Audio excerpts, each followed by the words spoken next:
Hello and a good evening to all the viewers. It's been a while since I've done some podcasting because I've been busy with being on TV and other types of things.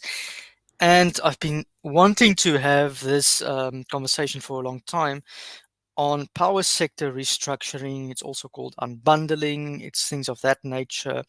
And I'm speaking, and it's particularly going to be applying to South Africa. But let me first welcome my guest before we get there. So, Edgardo Sepulveda, I hope I pronounced that right again. Welcome to this channel. Thank you, Hugo. Pleasure to finally be able to make time to join you. I'm very interested in learning more about the South African grid and the reform processes, both good and bad, that have that you're going to be discussing, and that I've followed you for a while now, so I'm looking forward to our discussion. Yeah, thank you. So, just explain to the audience how I got to you. You wrote a very interesting article not that long ago about nuclear energy, which is obviously something close to me, and where you showed restructured and say private and public markets, if you will, restructured markets. Nuclear seems to struggle a little bit, and they do very well in public utilities, okay, which was not surprising to me, but it was the first time I saw somebody do an actual comparison of this nature. Um, anyway, so we've been having to why I invited you is we've had this big debate in South Africa about the unbundling of Eskom. Now, to give people international bit of a history lesson, an African lesson, is Eskom is a nationalized utility or public utility, some countries would say. It was established in 1922, and throughout its history, it's by and large been that way, although there was periods where they almost informally restructured the utility. So even though it remained a vertically integrated utility, it functioned in compartments. So until today, Eskom has Eskom transmission, Eskom distribution, Eskom generation, but it's still one unity. And that was done in the 1980s. And then in the 1980s or so, one of the last presidents of the apartheid government, P.W. Botha, created the Minister of Public Enterprise brainwave, and it was actually to give a seat to somebody in government we didn't like.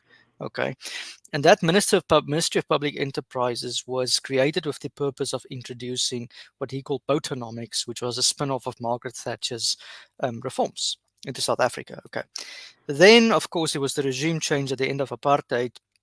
Nelson Mandela comes to power, and Mandela, by and large, freezed the policy environment until 1998, when his minister, who happened to be a minister of the South African Communist Party, you believe it or not, published a white paper on energy or something, but it's referred to in colloquial language as the white paper on privatization of Eskom.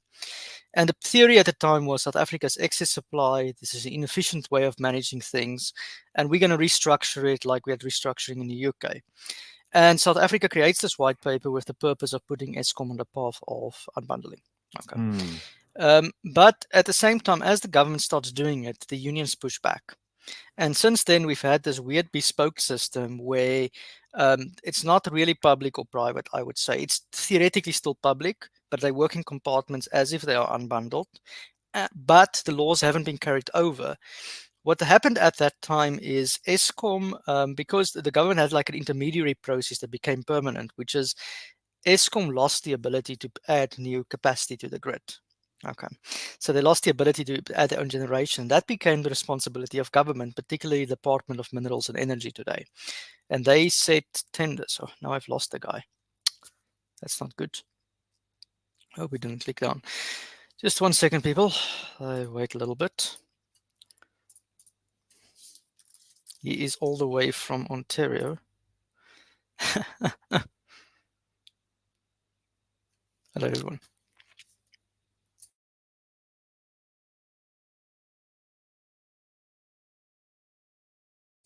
I hope they do not have load shedding over there, because this is now not nice.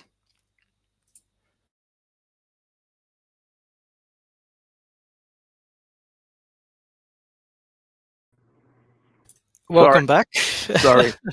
I hope you'll be able to edit that out. Yeah, that's fine. Oh, I leave it on. It doesn't matter. It's All my right. Well, audience is that very cool. that was my mistake. Okay, so I you did not lose electricity in the process, because I don't No, think you no, no, guys no, no, have that not in yet. Canada. Okay, that Exactly. happens to my guests regularly in South from South Africa. Right. Um, So yeah, anyway, so I was saying the government had this white paper on Right. privatization, which was introduced by a member of the South African Communist Party, ironically speaking, to privatize it. Then Eskom lost its ability to generate, and this was given into the hands of the Department of Minerals and Energy, and they can do then now send tenders. Okay, and that tender process is rife with corruption and just mismanagement and things. As you can imagine, they, for example, introduced what was called independent power providers. Independent is a Hmm. big word here, where they would bring them in and then they would force Eskom to buy the electricity whether they like it or not, which is, I don't even know if that's legal. Okay. Few people have asked the legality of this type of thing, but it's government, they can force it. Right. And one of the biggest independent private providers is the current president's brother-in-law, for example. Things of that nature happen. So we never really had a fully unbundled system, if you were honest, but we never really had a fully public utility system either. We had this weird bespoke system that just has this big wave of thing. And on top of that, they introduced regulators that forced the utility to sell at a loss at the imposed tariff. And now they go, and then at one stage, the utility was forced to use the maintenance budget for new generation, so it destroyed the old fleet. Um, this week, a report came out. I mean, it's a cascading series of stuff. I'm not going to go into all of it, but this week, a report came out basically saying for the last 5 to 10 years, government's not really done any maintenance because of the regulations they've imposed on the utility. They literally Hmm. can't get procurement done, things of that nature. So, anyways, the now in front of the government is this bill on power sector restructuring. They're saying, well, we're going to continue with this long mission since 1998, and we're going to go through with it. Okay, I don't think they're all honest about it, but be that as it way, we still have three ministers taking care of Eskom, which is ridiculous. Hmm. Things of that nature. Okay, so, anyways, that's sort of short what I'm want to say. On top of that, Eskom is bankrupt today for these reasons. One third of its units aren't working, and they're saying the private sector is going to come and save us. So, sort of going to give over to you as a regulatory economist and to help Right. me try and understand what is happening over here. Yeah. Well, look, I mean, where to start? First of all, again, I mean, you're going to be providing me with the context in terms of what's happening in South Africa. I don't know that much about it, except in what I've been able to do in about 5 or 10 hours of research. But also put it into the context of unbundling generally as a neoliberal project around the world, and and the results that we've seen in places where it has been implemented, particularly whether it is in Canada, which I'm most familiar with. I'm joining you from Toronto, Canada. I think you might have mentioned that. Um, and also I'm very familiar with how it has been implemented in the United States as well, less so in Europe, but certainly familiar with the economic literature on what it is and what's the motivation for unbundling, or generally the stated, and often I think as what you're getting at, Hugo, is the unstated um, understanding of why one would do this. Yeah. So just in terms of my own background, I am a regulatory economist by training. I've been working in the telecoms industry as an independent consultant, focusing on regulatory economics for about 25 years now. And over the last 7 or 8 years, I've also started working and researching and writing about the electricity sector. Um, and I can refer you, perhaps in the notes, you can include this piece that you referred to, Hugo, in terms of this research I did for the nuclear industry in the U.S. I've done from that as well in that very same uh, website that I created. It's called edcarb.org. It provides a breakdown of 30 OECD countries, um, uh, their electricity journeys over the last 50 years, looking at the transition to decarbonization, how that has affected prices, and how the energy mix has changed or not changed.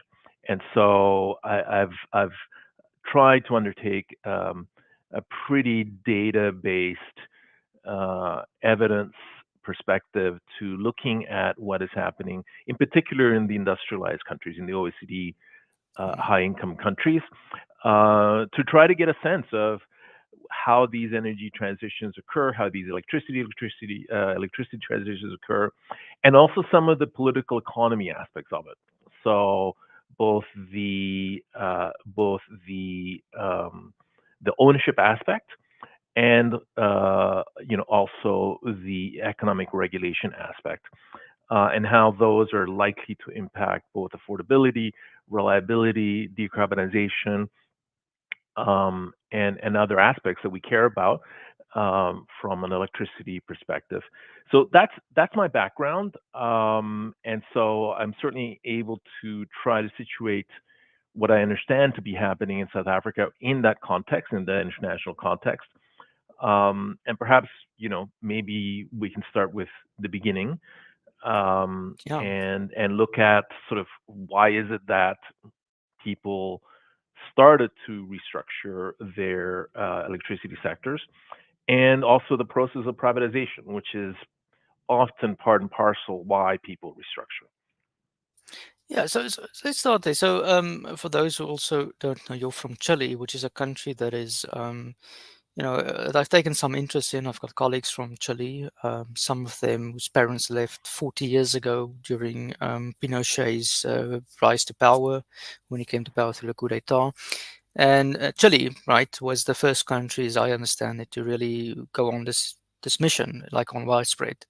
And I mean that also plays some role. That's, I suppose, a developing country as well that you might be a little bit familiar with.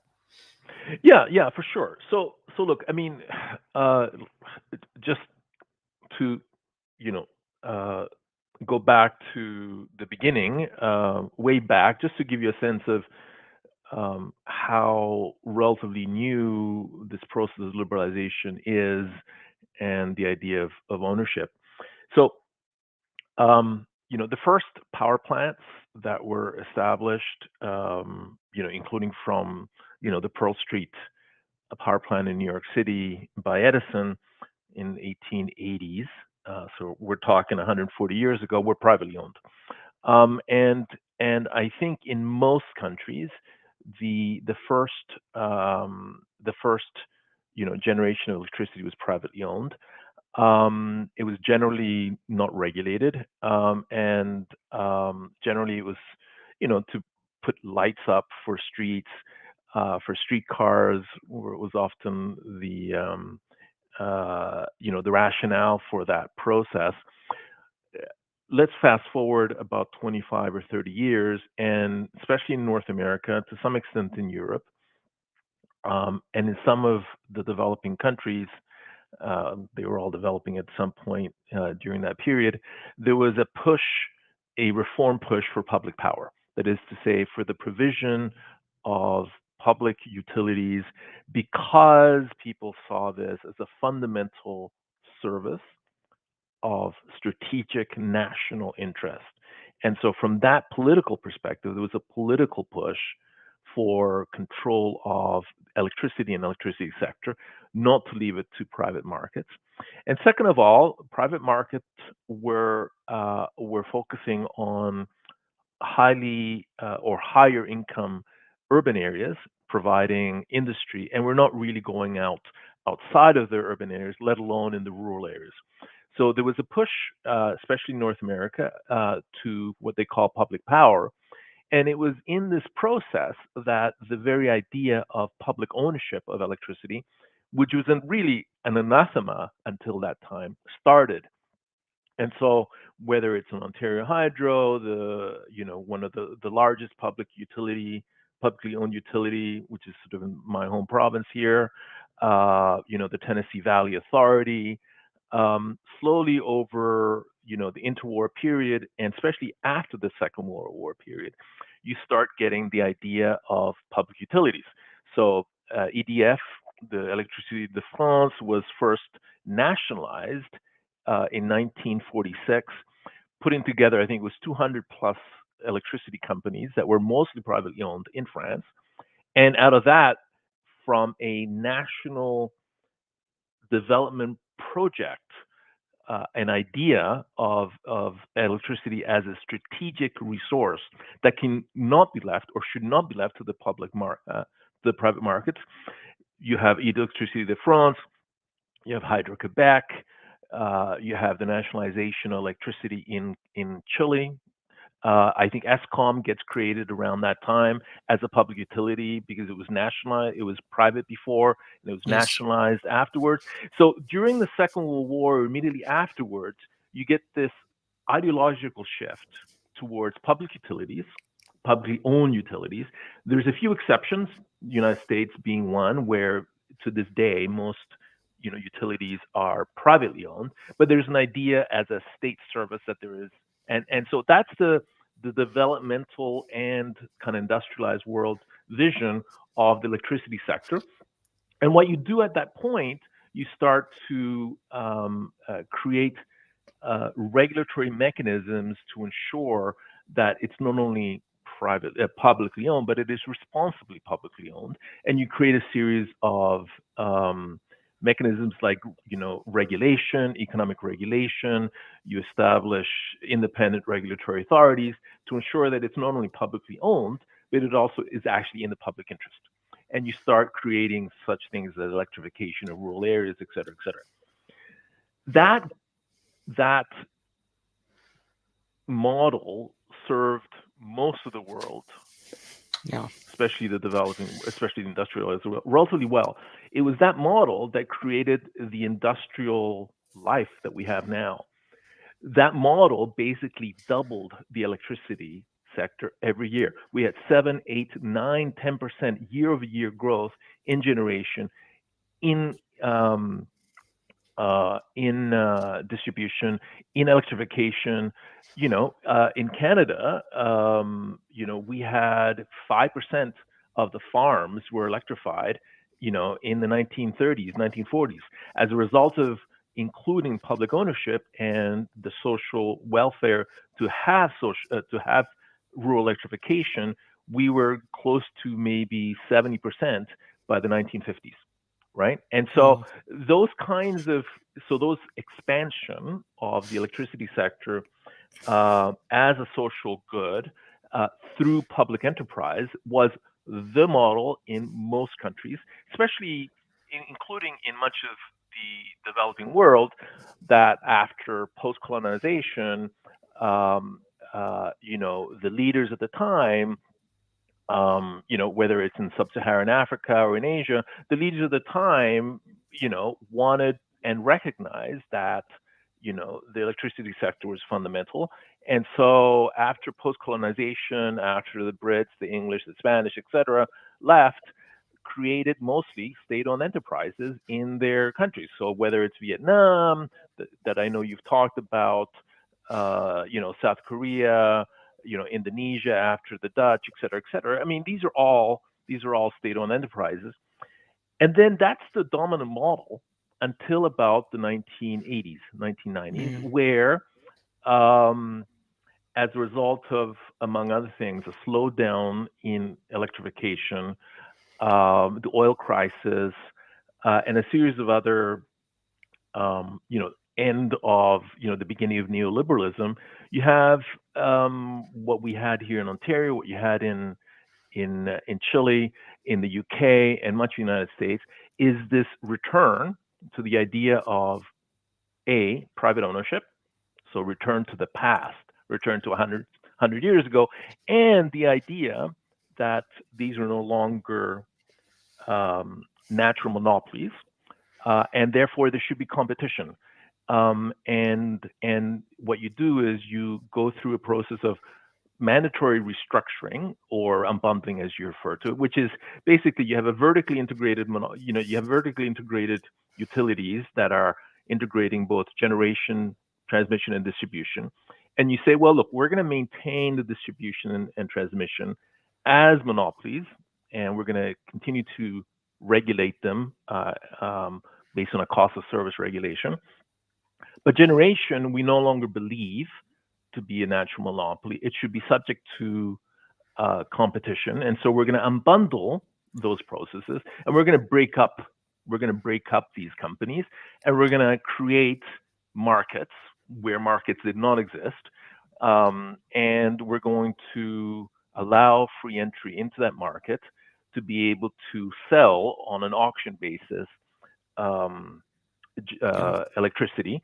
And so that's what we see, for example. I think that's the proposal or the vision that is being planned for South Africa. And, we now have lots of experience that we can talk about whether that vision and under what circumstances that vision has delivered on its promise. And the promise is, and always has been, what is better for the consumer, what are the prices, what's the reliability, and what's the decarbonization. And so we now have 20 years, 25 years of experience, and that's one of the things I talked about in that blog, Hugo, was has it delivered? Right? Like it's no longer a theoretical construct. It is actually you can actually test it empirically Yeah. to see whether it has or hasn't delivered. Anyway, that's sort of a little bit of a So 5-minute history lesson, but I think it's super important to see this in a historical context. That in essence, what you're proposing, what is being proposed in ESCOM, is a return to the past of a privately owned, unbundled, perhaps restructured sector.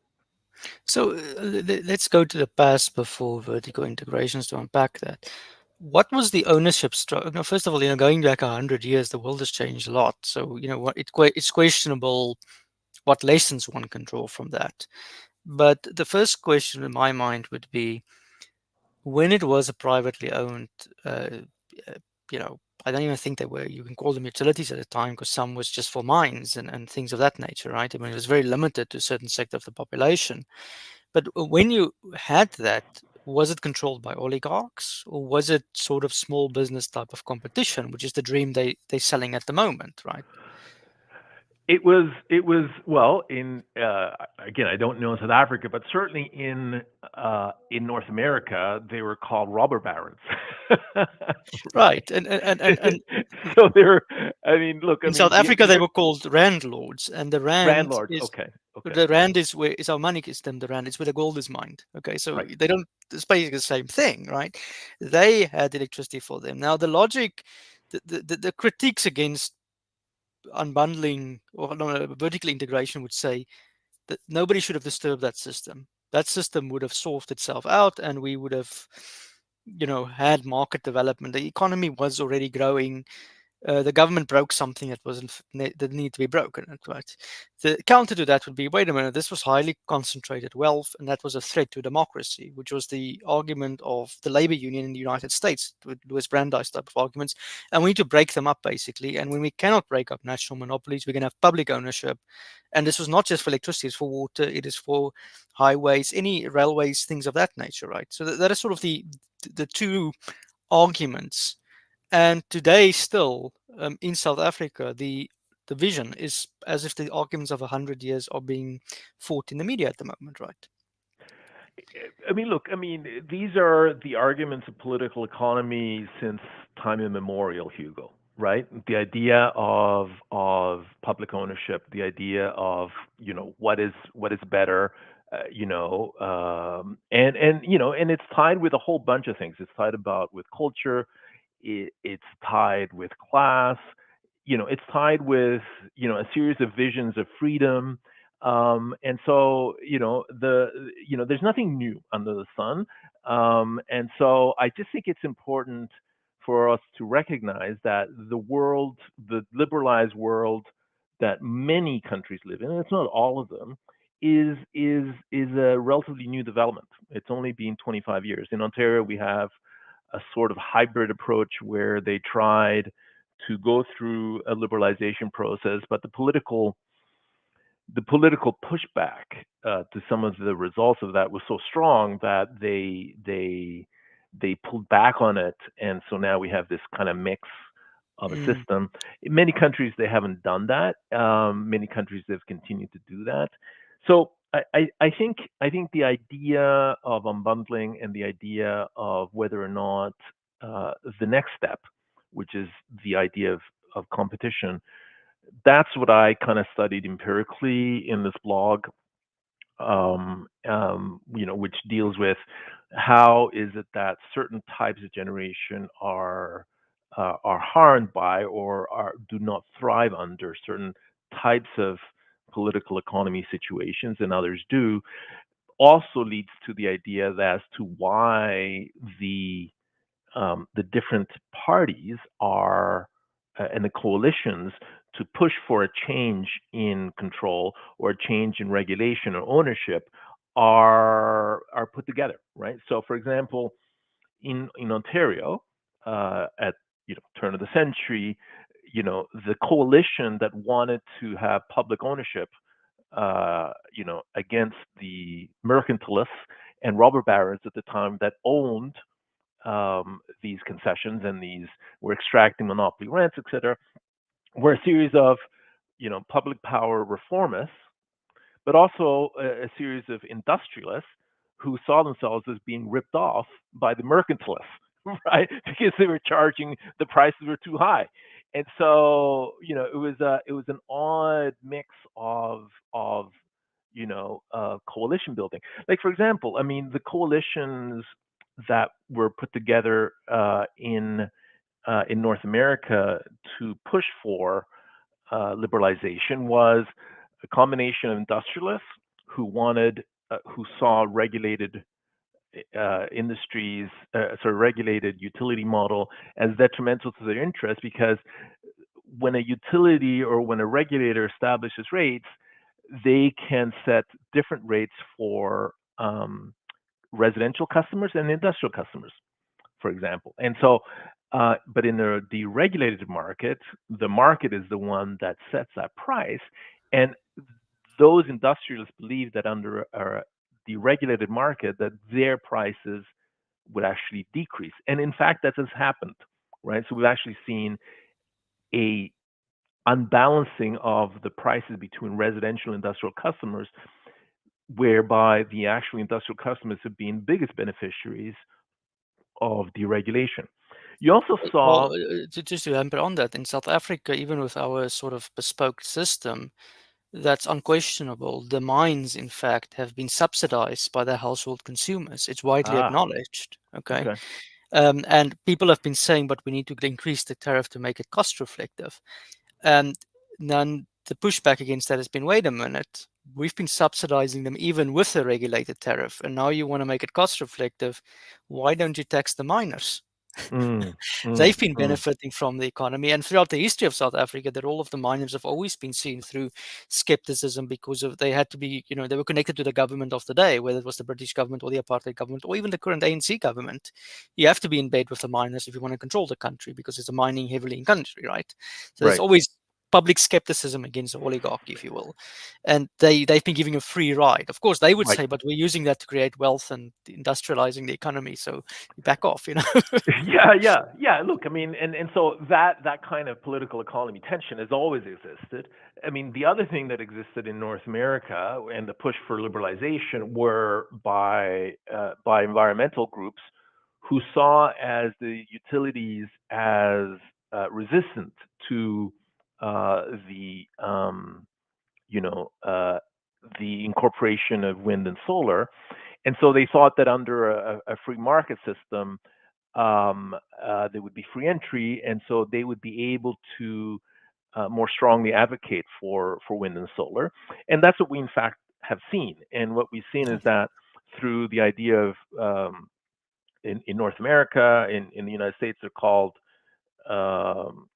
renewable portfolio standards, which is a mandatory requirement for a state or a particular utility, regardless of whether they want to or not. It's mandated.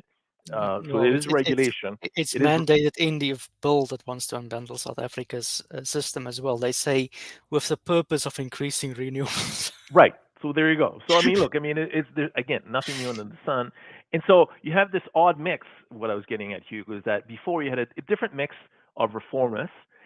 In this situation 25 years ago, whether it's the UK or whatever, or North America, you have a different mix. You have a mix of industrialized sectors, certain industrialized sectors who thought they could get a better deal.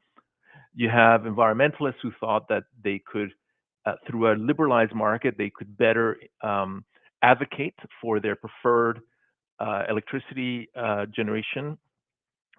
Um, and then you have, you know, the neoliberal push for just generally the state and regulation to be lifted off in order to provide greater commercial and implicitly personal freedom in terms of taking the fetters off government. You know, whether it started in Chile, whether it was the Thatcherites out of the UK, the idea that the state cannot do anything positive and should get out of the way to be able to provide the private sector with the freedom to be able to act. Again, that's a you know that's a callback to the way in which electricity first started, which is mostly driven by the private sector. So But it was I those want three to. things that were happening that drove the reform agenda. And just one add thing, there's also criminality involved, or the purpose of criminality, which was one of the largest people or influences who were lobbying, both intellectually and politically lobbying, around North America was Enron. And the idea that Enron um, would only be able to make money for its shareholders and its principals in a deregulated market, because there was arbitrage involved and financialization of the market to be able to make money. It's very difficult to make money in a regulated market because there's no arbitrage. It's Yeah. still possible, obviously, through straight up petty corruption, which is a different issue. But in terms of external, to be able to arbitrage and cross sell and manipulate markets, when you don't have a market, you can't manipulate it. And Mm, so there was very strong influence, and we see that in Enron.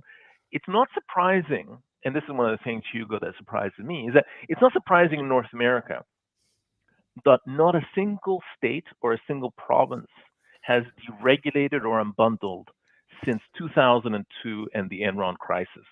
Because the very idea of unbundling and deregulation in North America for electricity sectors has totally been discredited as a result of that. And so there's never been a political push to further unbundle or deregulate since 2002.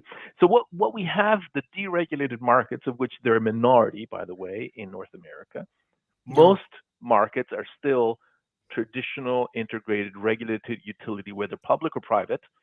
Eight out of the 10 provinces in Canada are traditional, and 32 34 out of the 50 states in the United States are still traditional.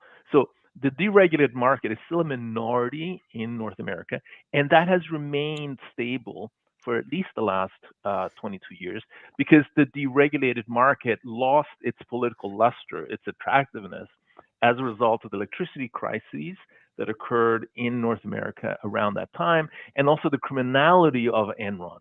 So if Enron was the pusher, they lost their credibility. People went to jail. There's just no political momentum to further So, deregulate and but unbundle.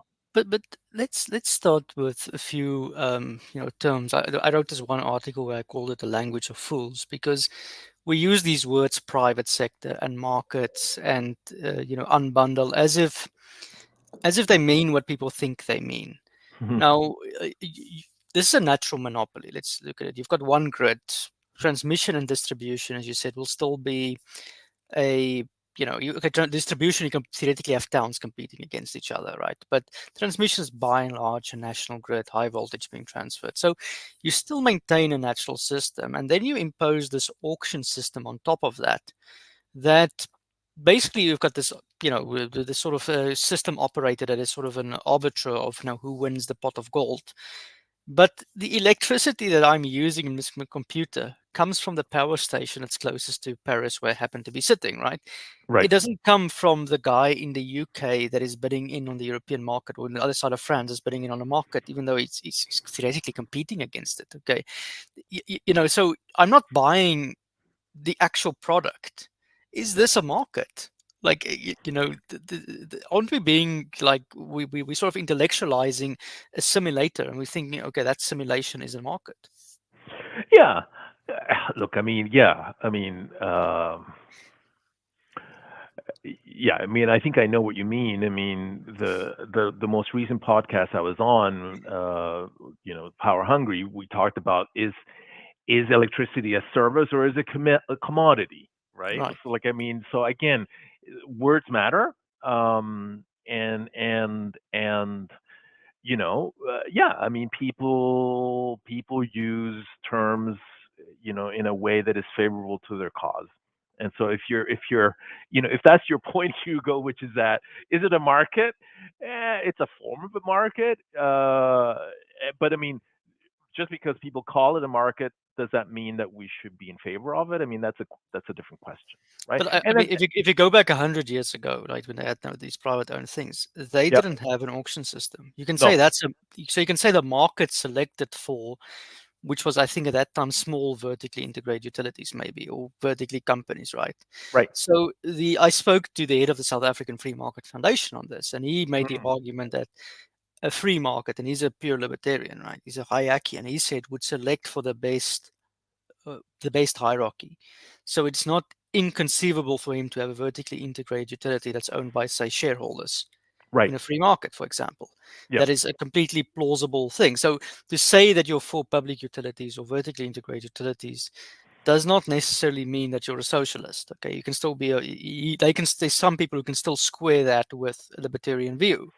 I think what we're questioning here is a particular form of restructuring that is ironically pushed by politicians, as you just explained. I mean, when a politician stopped pushing for it, it is not even as if the market was saying, hey guys, all the business was screaming and say, hey guys, we need vertically integrated utilities.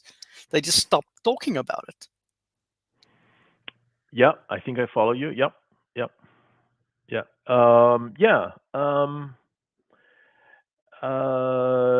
Yeah, no, I think I know where you're headed on this. And look, I mean, yeah, sure. There's, um, you can get into the idea, Hugo, of discussing, there's competition in the market, right? And competition for the market, right? And so you could make a case that one way to deal with this is, and I think that was the old way, which is that you had a competition where you were asked to provide a certain service, but once you were in, it was sort of you were the only one, but you had to compete and be effective in terms of being able to be the only one. So I think maybe that's what you're referring to in terms of that. Well, That yeah. could be So the most efficient way to do it.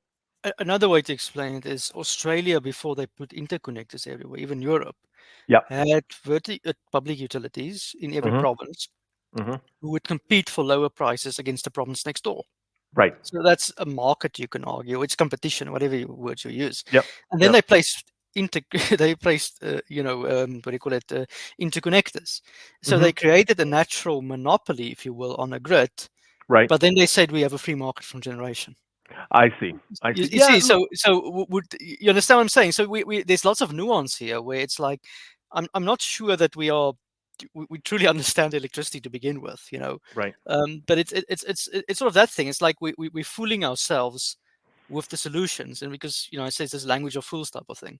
Right. Yeah. Look, I mean, yeah, and it's also, I think a lot of it has to do with the way in which things are sold or marketed to the public, right? And so, if you do talk to people who are in the energy space, I mean, people understand the limitations of markets, and they understand what is truly free and whatever.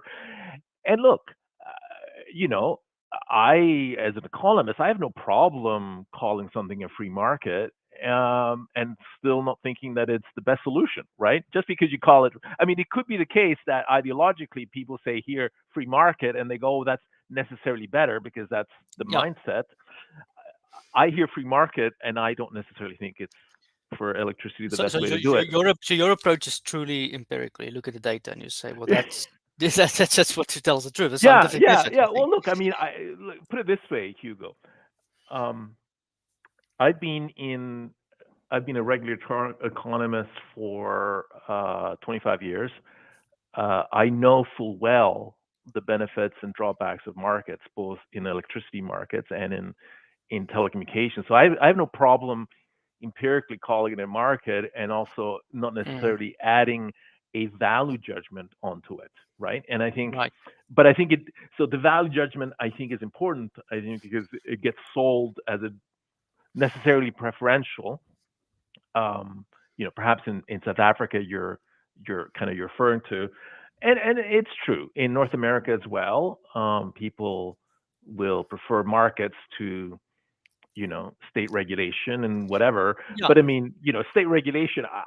This is my field, Hugo. So I'm a believer in economic regulation. Otherwise, that's my field, and I have no problem being referred to as a regulatory economist because that's what I Mm, do, and I believe that there are places for markets that may or may not lead to the public interest, but markets and the public interest are not always aligned. And this yeah. is, I think, what your point is.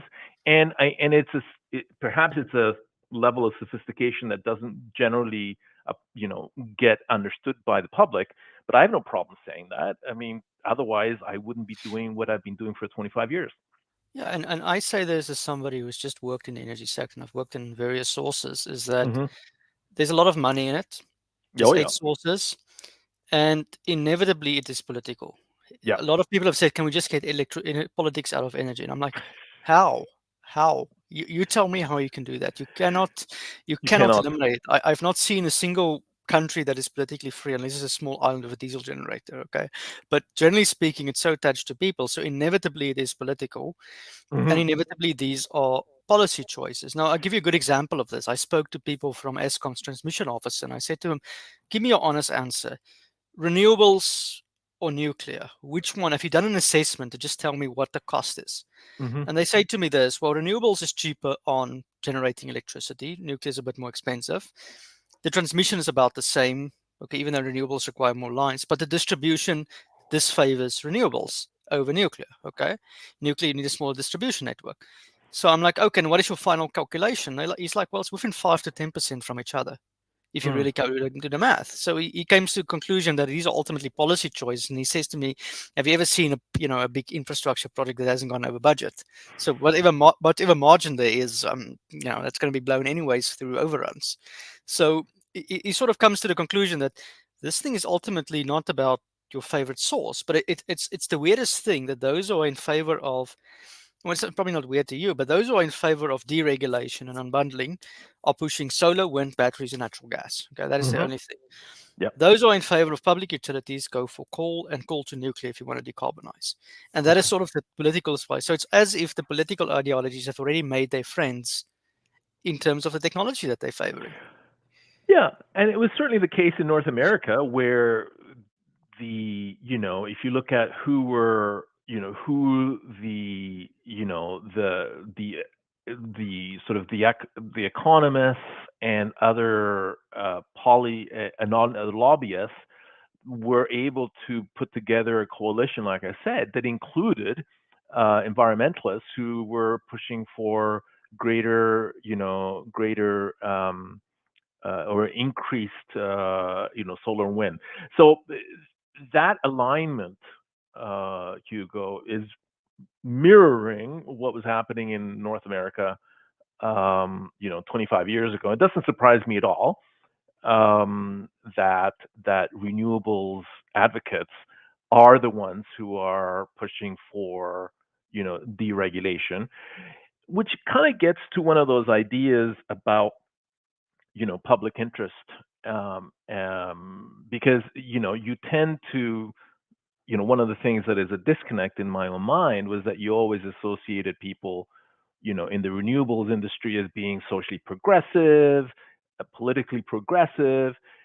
But when it comes to electricity, there's this disconnect that in fact they are the ones who are favoring markets, and and it is one of those um, interesting sociological experiments or sociological that a lot has been written about, but often, you know, um, people who are advocating for that are usually also primarily concerned about growth and primarily concerned about um, bigness. And so Mm. But they don't like centralized they don't like centralized provision of generation, and coal and nuclear are the epitome of centralized generation. They prefer distributed. They prefer the idea that you can put up a solar panel. They like the idea of independence. They don't like the idea of high density energy because they don't want to grow the economy.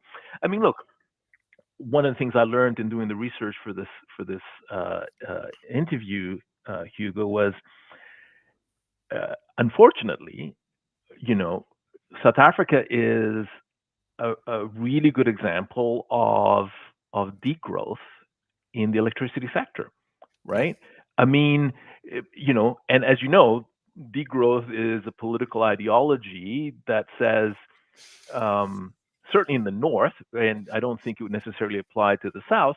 The idea is that in the context of our climate crisis, the best way that we should address it is by actually reducing our energy in an absolute sense in order to use less materials and grow to or degrow to a more sustainable future. I mean, look, I was just doing the stats. They're not going to surprise you, but they may surprise many of our viewers.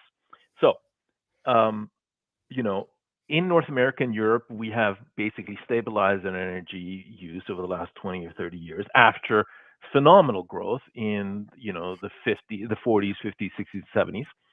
Um, and certainly the other BRICS, whether it's Brazil, I was looking at this. Brazil has grown per capita um, like 2.2% per capita year over year on average in the last 20 years. Great. All right. So China, a phenomenal 8% year over year. So BRICS. Brazil, I said 2.2. Russia, the other BRICS, 1.4% year over year average over the last 20 years. India, going through the BRICS, India, 4.4%. See, China, I mentioned 8.2%. And last, South Africa, BRICS, has decreased 1.4% year over year per capita electricity consumption. yeah, So you used to be at 4.3 megawatt hours. So think about this. The average North American uses about per capita, and I'm not talking about America, but like includes industry, residential, and the whole thing, uses about 12 megawatt hours per year. In France, Germany, Netherlands, you're at around 7 or 8%, 7 or 8 megawatts. My home country, Chile, we're at about 4%. South Africa is at about 3.3 megawatt hours per year per person average, and it used to be 4.3, right? So in yeah. 20 years, We've lost. We are we've now lost generating less than in 2008. That is the per stats. person. We are now for the first time less than the world average. We were above. And That's right.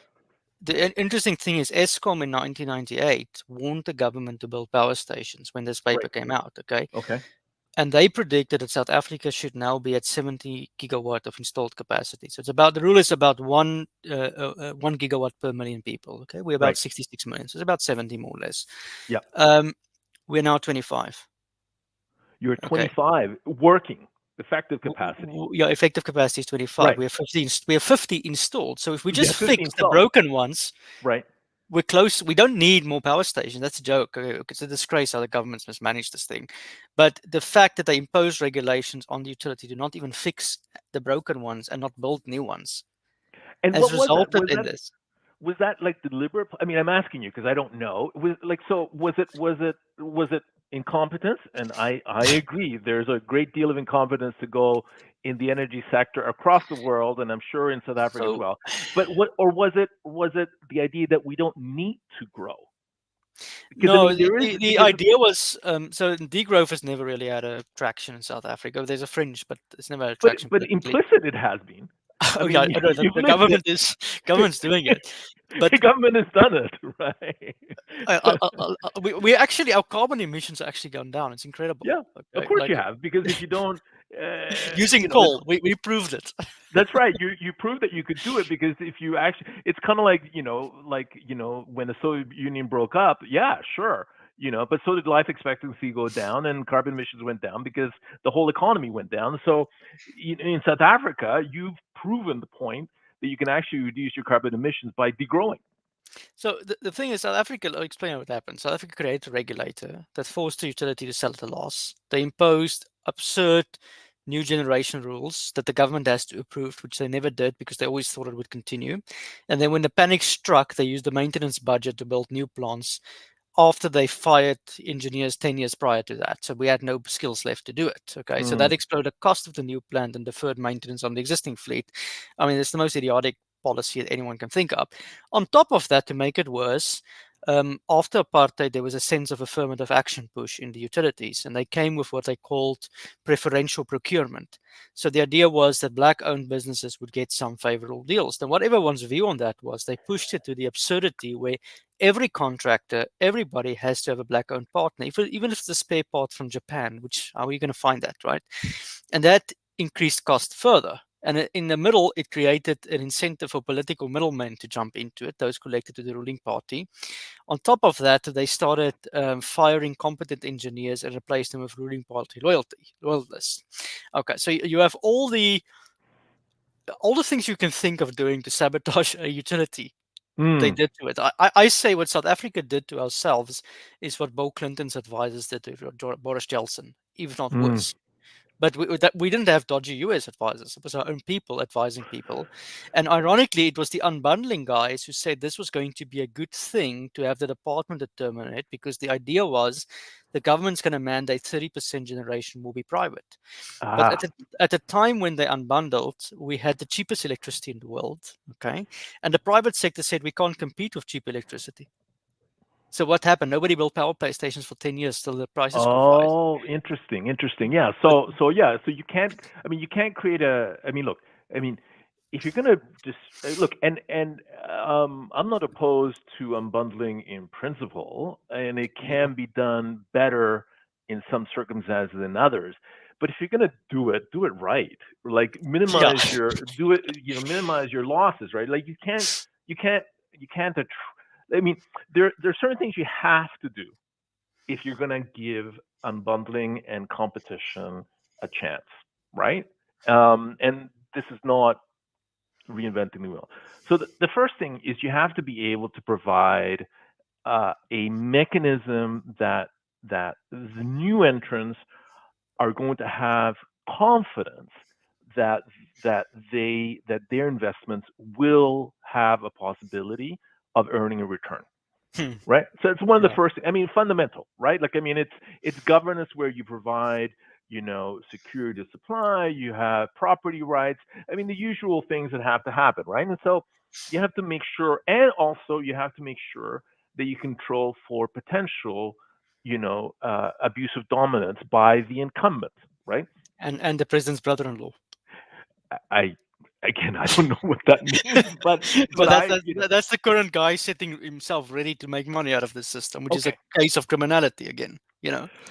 Yeah, look, and so look, so you have to do that. You have to make sure. You have to also make sure that when you do this, that you treat the incumbent fairly and don't overburden them with with with debt, right? So, for example, I know there's a big debt for ESCOM, and it's been in the process of functioning. But let me kind of explain to you, like, one of the things we did in Ontario to deal with that. So uh, you know the when in Ontario, Canada, again for those international, the provinces in Canada are responsible for electricity. We don't have a national grid, so every province, of which there are 10, have our own regulator and generally our own vertically integrated utility. Ontario has a population of 15 million people and is primarily a nuclear dominant grid with about Right. 60%. So just in terms of background. So so just to walk you through some of the long process, I know South Africa is part through that process, but you tell me whether any of this mirrors or reflects or is different from what happened in South Africa or what is happening in South Africa. So um, there was a new political party that was elected, and they are pro market, Mm, and uh, in their second term, they announced that they were going to be introducing, because it was the rage at the time amongst conservative parties in Canada, they were going to introducing competition into what was then a vertically integrated monopoly, and they were going to privatize. And so they said, listen, we're going to unbundle and we're mm. going to introduce competition and we're going to privatize at the same time. So it was just a package, right? And so it took a long time because, as you know, I mean, you have to first of all functionally separate, you have to create the different entities, you have to create the institutions. So it's a 5 or 6 year process, Well, our right? government wants to do it in 1 year, by the way. And so it's a 5 6 year process. One of the things they did is they said, listen, the old ESCOM, let's call it, No. Ontario Hydro, um, has this debt that was that was incurred under a traditional um, economic regulation. We assess for it to be successful in competition, it is not sustainable to carry that kind of debt. No. At the time, it was about $30 billion Canadian. And so they said, okay, well, fine. We don't want to hamstrung this regulator, this entity. So we're gonna take the debt off the regulator, off the entity, and the government um, created a special purpose vehicle that would take the debt and then commit to pay it back to the bondholders over a 20-year period, So they and they would socialize collect. it. Well, no, they would collect it from ratepayers in a regulatory adder. It's called an adder. It was a surcharge, and so each year in Canada, in Ontario, even though we had a regulated market 20 years ago, until a year ago, we had a little on our invoice, our bills, we had a little charge called the debt retirement charge, and that was recovering the debt that had been taken off the books from one operator and transferred to another entity that whose only job, Hugo, only job was to collect that debt. And you didn't want to write off the debt, and the government was not ready to assume the debt. So Mm. that was a 20-year process to be able to ensure that this new entity was not so debt burdened that it could actually compete in this generation market. So this is now very important because you see in ESCOM it's even worse. In Ontario, even though you had a debt, at least Ontario Hydro still functioned, right? It still generated power. ESCOM has one third of its fleet on what we call unplanned capability loss factor. It's basically broken. And then top of that, the existing fleet, the government came out with this report last week. I mean, it's beyond atrocious to what is going on. So that they are basically hanging on the skeleton of their bones, okay, in terms of maintenance being deferred and things of that nature. Plus, they've got this major debt that the Treasury is now bankrolling at the moment, okay, which is incompetent management from ESCOM and government, okay. So the government, so just so I make understand this, so the government is servicing the debt, or they've assumed the debt, or they're paying on their behalf. So at the moment, so you first have to understand the debt before we can answer that. Much of the debt to ESCOM, it's from bankrupt municipalities, because taking account this is South Africa, it's not a rich country in many ways. That could they gave free electricity to people for a long time, and it was debt Okay. being so the government was giving debt extensions to ESCOM because the bankrupt municipalities couldn't pay it back. It was Oh. subsidizing cheap electricity. So the government is assuming the debt that was due to the municipalities, which is fine in my view because those people will never be able to pay it back anyways. So they were Okay. not independent bondholders like you, like, No. people owned the debt. It was sold internationally for Ontario Hydro debt. Well, And ESCOM so, at one stage could do that. They could raise mhm. their own bonds. But at this stage, I mean, if you look at their books, it's impossible for them to have Right, they to probably do that. have There's no, below junk bond yeah, ratings, right? Like no beyond. one, no. It's effectively bankrupt. I mean, Okay, if okay, you really do a financial one, it's bankrupt. Okay, right. so that's one issue. Then the other one is these two coal plants that they built with the maintenance budget years ago. Mm. It's now 15 years late and like 10 times over budget or something. Oh, Okay, so that is another component of it. Okay, so the government has started assuming the interest on the debt, which is fine. I think they have to do that, otherwise, it's going to run away from them. And they've basically started bankrolling the municipalities.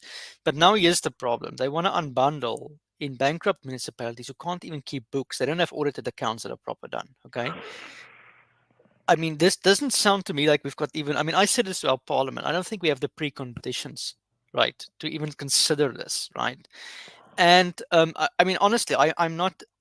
I acknowledge Texas. I would settle for that system any day if that can happen in right, South Africa. Okay, are we going to go that way, or are we going to go what happened in Zimbabwe, which is they unbundled right. after sanctions and crisis, and then the oligarchs stripped it, the Mm. political party loyalties. Whereas next to Zimbabwe is Botswana, two countries, same populations, vertically integrated utility, and so Right. is Namibia. And I'm like, I can at least compare those two countries. And Botswana's in electricity, I take that over Zimbabwe any day, which is our Mm. two neighbors. But Right. they would rather say, let's look at Australia, thinking we're Right. Australia or the US or the UK or Right. Canada. And Right. honestly, we're not in that league. Like you have to, we're not. This has been my point. We're not at the position where we can even think of something because we haven't even thought of restructuring the debt. We Right. haven't thought of the sovereign debt because remember, we have a nuclear power station that is a Mm. risk that's usually socialized across the country. Mhm. You think Mhm. now you want to privatize it. What private investor is going to take that risk? Now you can't switch down a nuclear plant because it's 40% of the electricity of a province. Right. Things of Yeah. that nature. Like they haven't thought it through. Like this is just my basics. Like, and Sure. they're pushing ahead with this stuff. Well, look, I mean, two or three comments, right? So first of all, yeah, these are the electricity sector. Look, um, yours is, I mean, South Africa's grid installed. Let's call it installed grid is is not so small that you can get away with doing this in a carefully planned, well thought out process. I mean, Yeah. you can get away with certain things when your grid is like 1 gig, but like when you've got a 60, normally 60 gig grid, which again, looking at the data, is about the 21st or 22nd or 23rd Yeah. largest national grid in the world. So we're not talking about a few things here and there, and that's one of the sort of uh, you know, sad parts of this, and I'm sure it's one of the things that drives you, Hugo. It's one of the start from an external person. You're thinking, we had here, with all of its faults, a pretty well functioning grid that was providing, high capacity factors, et cetera, et cetera, et cetera. And you see this degrowth in a developing country. It's a tragedy, right? Yeah. So let's call it that. And so, but you still have normally the 21st or 22nd largest national grid in the world. Like we're not talking small grids. And so that's going to require years of planning, of implementation expertise to move it from a state to another state. Yeah. And those preconditions are important.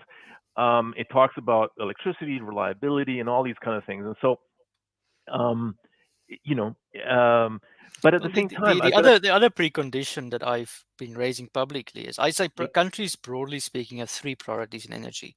The Mm, first one is energy security. We don't yep. have it for obvious reasons. Then I would say cost and equity, and then it's Right. decarbonization, environmental stuff. And obviously you can get some of them at the same time, so it's not Yep. one or the other. But unbundling I see as a cost optimization process. I see it Hmm. as a way to, as you say, you've got arbitrage, you've got things of that nature, you're trying to get people to compete against each other. But I don't think you should attempt it when you don't have a safety margin. This is my view because you need fat in the system. And California with Enron, one of the lessons there was one reason why it failed is because there was barely a safety margin, and that Correct. shot prices through the roof. Now, that was in a first world state in the Hmm. 2000s. They had theoretically all the systems in place. Of course, there was criminality involved, and they couldn't figure this out.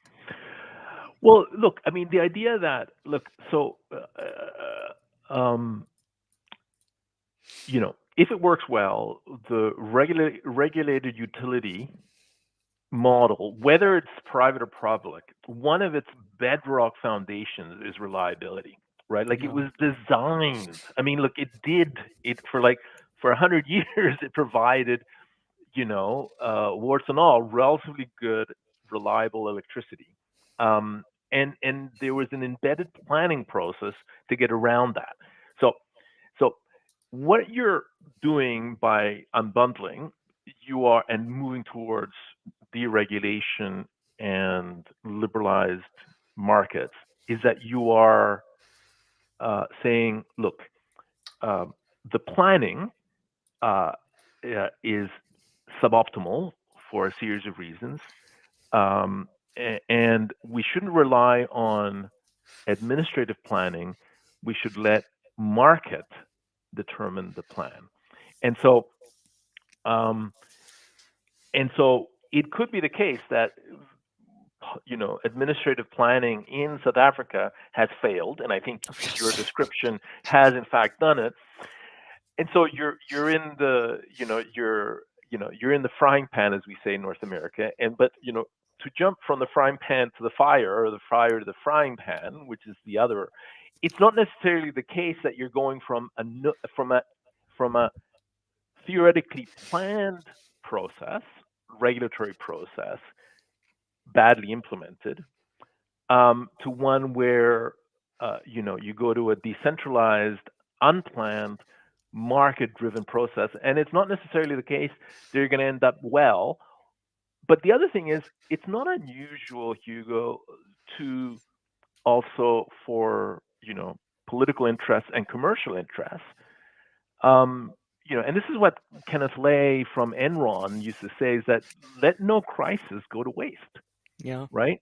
Let no crisis go to waste. Or was that Milton Friedman? Anyway, whatever it was some neoliberal, Yeah, I either mean, but this is intellectual. You don't let a crisis go to waste. So what best way to break up this monopoly and make money is by creating a crisis. yeah, and the thing is, when I speak to the engineers at Eskom, they all know it can be fixed, but they Mm, are not given the empowerment because of the regulatory environment.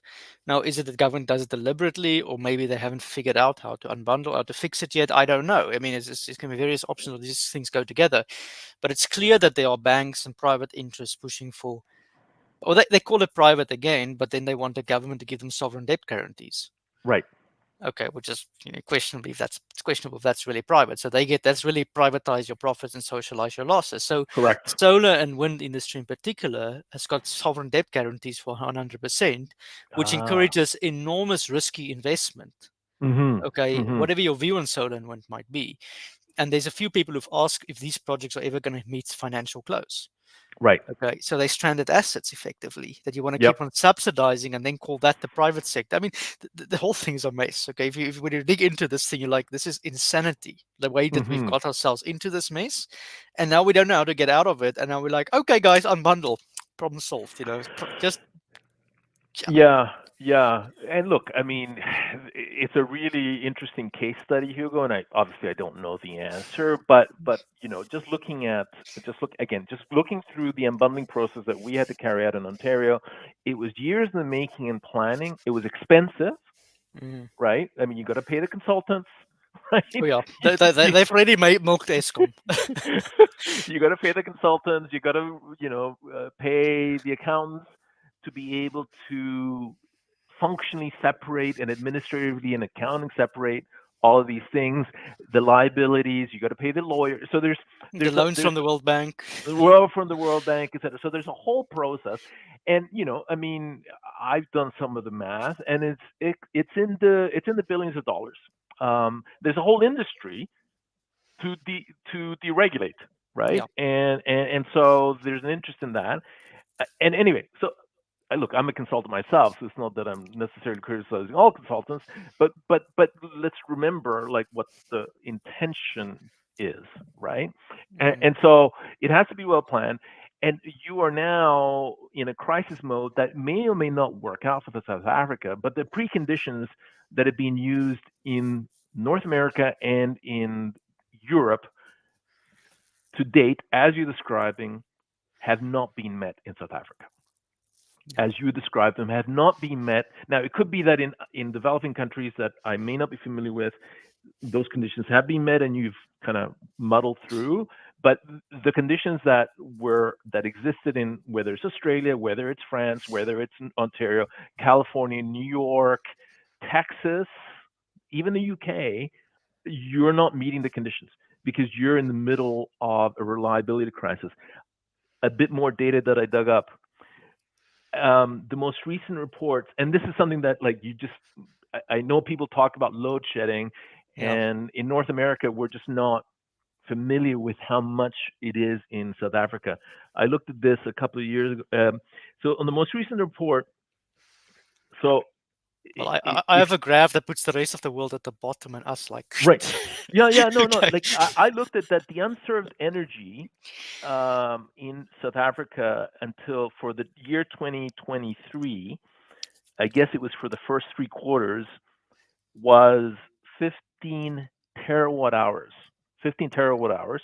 Your total demand for the year was probably about 2,200 terawatt hours. Again, these are large grids. Like a lot of Yeah. people Yeah. recognize that South Africa is a very large grid. 200 terawatt hours is certainly larger than Ontario. And so you're not serving about 7 or 8% of your demand, and you're having load shedding of around 10%. I mean, think about that. That's like in North America, you wouldn't have power 2 hours on average per day for every single Well, day at for the the moment, it's entire three year. to four hours a day. 3 to 4 hours a day, right? Okay, and Every sometimes it's day, 6, and the government is now talking about stage 7, 8, which is which stage is load shedding. right? So, okay, so we're there. We're in. Look, we need. This is my view.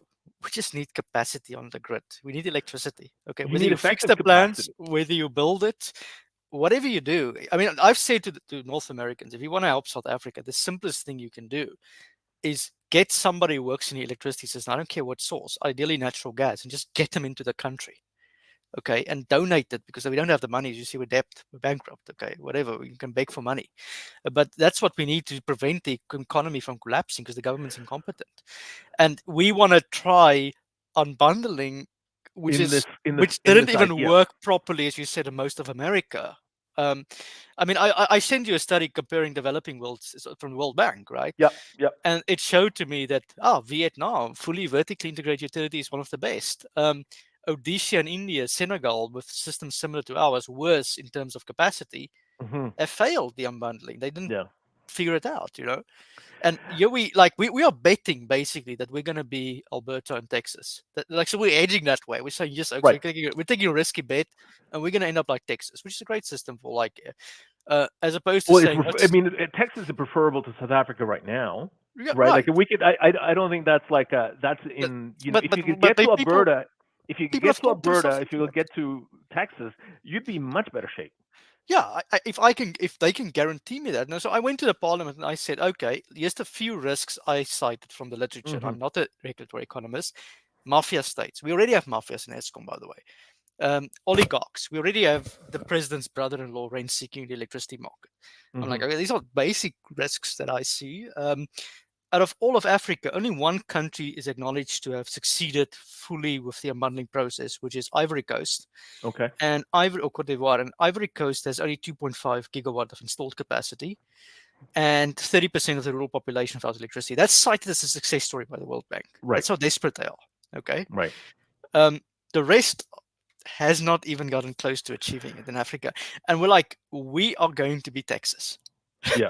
Yeah. Yeah. Yeah. Look, I mean, the other and look, and I don't have to. Again, I don't have to persuade you, but I mean, there's just tons of studies that show how detrimental it is to an economy to Yeah. have to deal with load shedding. I So, mean, it's just brutal. It's just like it takes yeah, off. It doesn't look, Hugo. It doesn't take GDP off today. Not only today, it has long-lasting effects because what it does is that whatever foreign direct investment in terms of industrialization, right? The yeah, way in which like energy intensive industry invests or not. I mean, think of Germany right now and how much is being the heavy the energy industry, the energy intensive industry in Germany is just vacating. It's just leaving Germany, right? Like it's going to other places like France or the United States. And so the damage that's already been occurred to South Africa is very sad as a result of this, and you're going to have years of this because industries take a long-term view. They have to probably buy their own generators, which is much more expensive and much more polluting. Their diesel yeah. generators. Everyone has to invest in backup, and so you get in situations, And people then talk. with even with that, you still sit a week or two without electricity sometimes, which is the case. So even the guys who have the money, I mean, not that I care much about them, but they still feel pain as well, although less than the general population. Yeah. Um, but to get your last point, and I think the last one we close is unbundling sort of made sense to me. Now I'm talking about first world economies, right? Where you have competing generations that are both dispatchable. So you have a thermal plant against a coal plant or whatever, and coal and nuclear, and they both go through the transmission, through the distribution, and they follow the same path, and it makes sense. But now you're putting solar on your rooftop, and you're not providing grid reliability of solar, which the others used to provide. Hmm. I mean, don't you think that unbundling is eventually going to unravel itself? Because I'm seeing now MIT and like official literature questioning this, not to the extent maybe that you'll be questioning it and I be questioning it from a more, I would say, philosophical public ownership perspective, but just from a Right. pragmatic perspective, they're saying really these things are not working out as well, right? No, no, they're not. I mean, look, and so agreed. There is uh, still a minority, but an Mm, increasingly vocal minority, uh, basically saying, Hugo, that the emperor has no clothes. yeah. That the restructured, the promises, the grandiose promises, and let's not talk about that, which were often lies in as much as that Mm, people mm, were aware that it was not going to happen, but they needed to sell it. And it was sold to millions of people and their representatives. The emperor has no clothes that, the billions spent on creating the markets have been beneficial in some instances, but not generally in the public interest. mm, And so I expect, and I'm an advocate for this, to re-regulate in those states, including in my own province of Ontario, for greater regulation, because the neoliberal experiment of free generation markets has not delivered. We're not even talking philosophically, but in empirical terms, has not delivered the lower prices, the increased investment, or the greater reliability on which the it was promises were sold. made. And I would make a last statement and close on this. I would extend that argument to other forms of civil engineering like railway and highway. I think natural monopolies, I've come around to accept public ownership for them. Sure, you can have some compromise in some areas. I mean, I'm not an absolutist in this. A private company that has own railway, I can accept, right? But um, by and large, I've sort of come to accept that they tend to be better with low interest loans, patient capital, something of that sort. Public, yes, they're slow. They've got their own issues. I'm aware of that. They tend to be better on that. And yeah, free, you can have markets for cell phones and things of that nature, consumer goods, but don't confuse the two. That's sort of my basic economics at the moment. Don't know, just give you a last second to respond to that. Uh, yeah, no, I mean that's a good comment. And again, I hope you found this interesting. I've learned a lot in the research prior to this, and then during our conversation. So thank you again for having me on, Hugo. It's been a pleasure. Thank you very much, Edgardo, and thank you everyone for listening. And yeah, please send this around. I appreciate it. Thanks.